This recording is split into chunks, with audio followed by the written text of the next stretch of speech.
नैनम छिदन्ति शस्त्राणि नैनम दहति पावकः, यानी ना शस्त्र जिसे काट सकते हैं, ना अग्नि जिसे जला सकती है। देश के लिए बलिदान देने वाले ऐसे ही होते हैं। उन्हें अमृतत्व प्राप्त होता है। वो प्रेरणा के पुष्प बनकर पीढ़ी दर पीढ़ी अपनी सुगंध बिखेरते रहते हैं।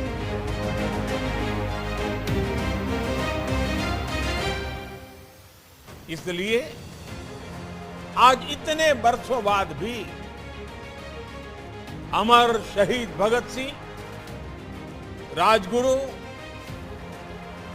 और सुखदेव के बलिदान की गाथा देश के बच्चे बच्चे की जुबान पर है।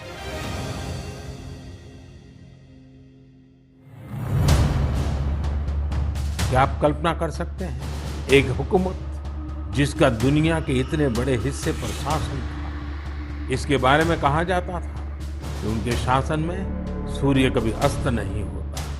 इतनी ताकतवर हुकूमत एक 23 साल के युवक से भयभीत हो गई थी। शहीद भगत सिंह पराक्रमी होने के साथ साथ विद्वान भी थे, चिंतक थे।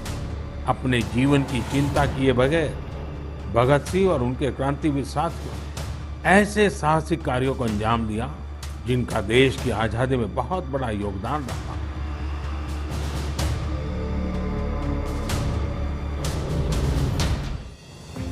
शहीद वीर भगत सिंह के जीवन का एक और खूबसूरत पहलू यह है कि वे टीम वर्क के महत्व को बखूबी समझते थे। लाला लाजपत राय के प्रति उनका समर्पण हो या फिर चंद्रशेखर आजाद, सुखदेव, राजगुरु समेत कई क्रांतिकारियों के साथ उनका जुड़ाव,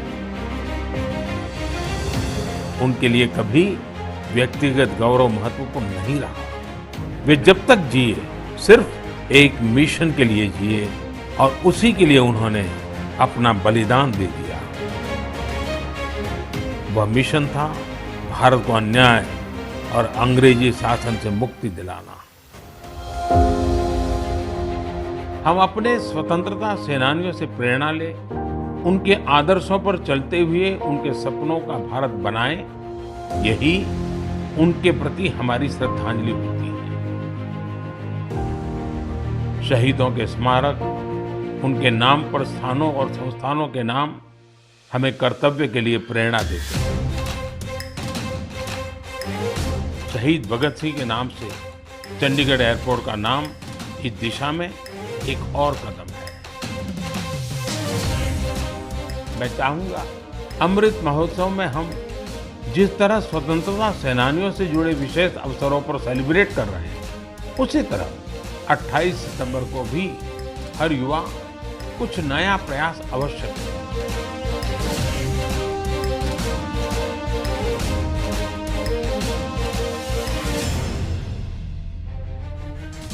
मैं समस्त देशवासियों के साथ साहस और वीरता की प्रतिमूर्ति शहीद वीर भगत सिंह को नमन करता हूं।